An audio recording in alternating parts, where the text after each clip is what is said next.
Hello everybody, welcome back to Cure for the Common Game. Today we're going to talk about Commander Eesha. Commander Eesha, yeah, she's not particularly intimidating at a 4-mana 2/4 flying, but she has protection from creatures, meaning she is not getting blocked. So what I decided to go the route here is protection. Primarily weird protection. Protection from things that you don't normally see.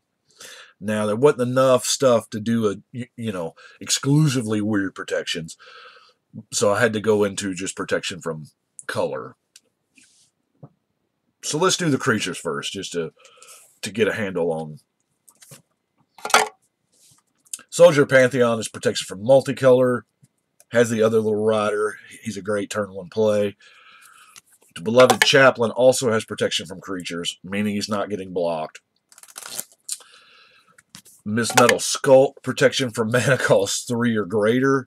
This is, I'll admit, when this came out in Future, I was like, what?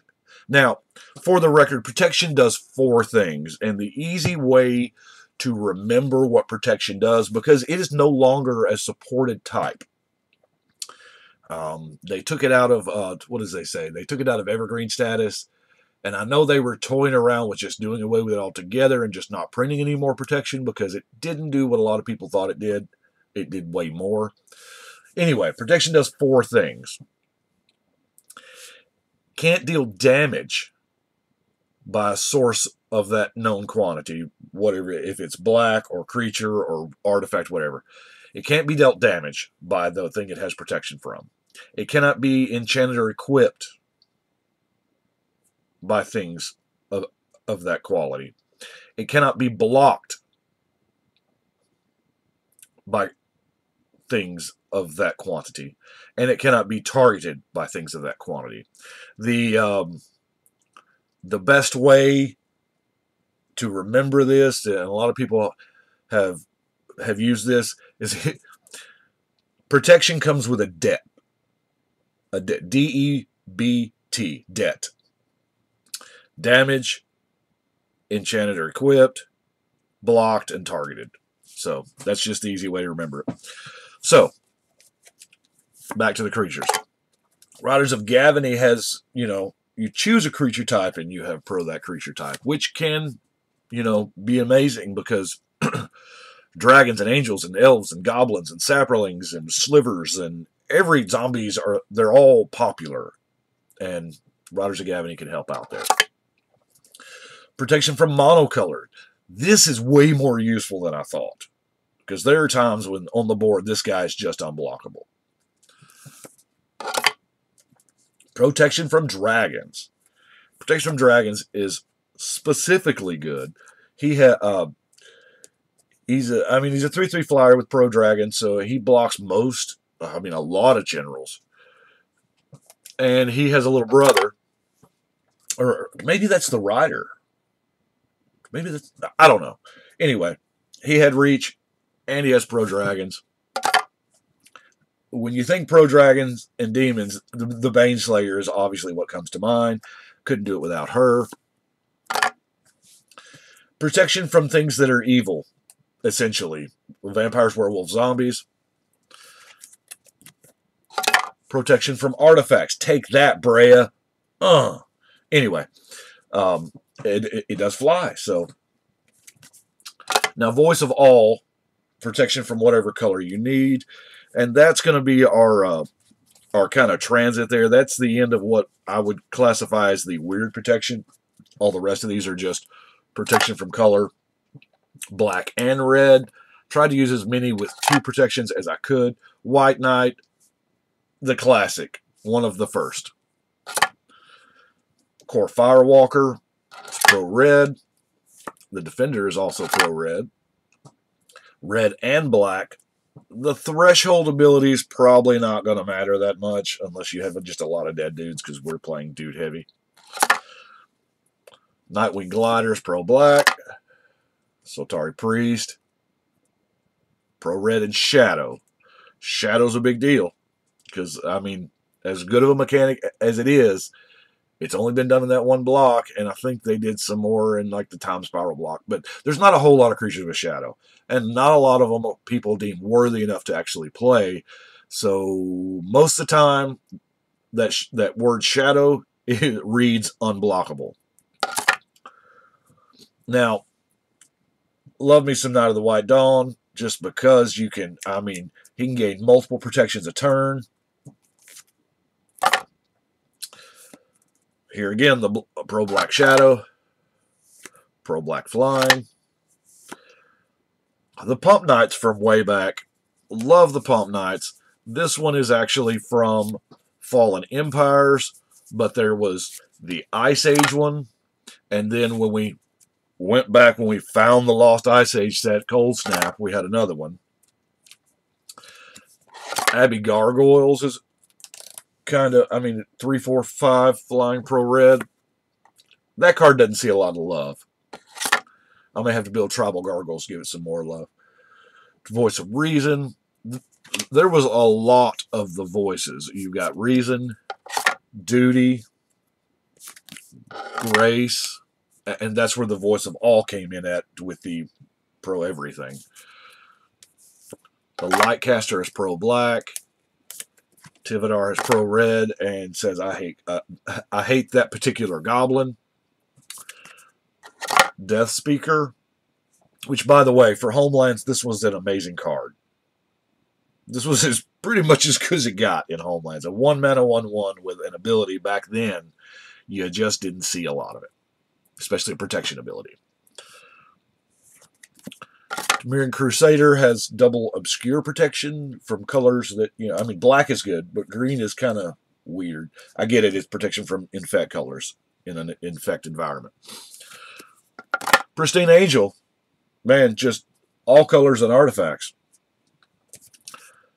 Gotta have Mom, Mother of Goons, or Runes, to randomly give the protection that you may not already have if there's a, I don't know.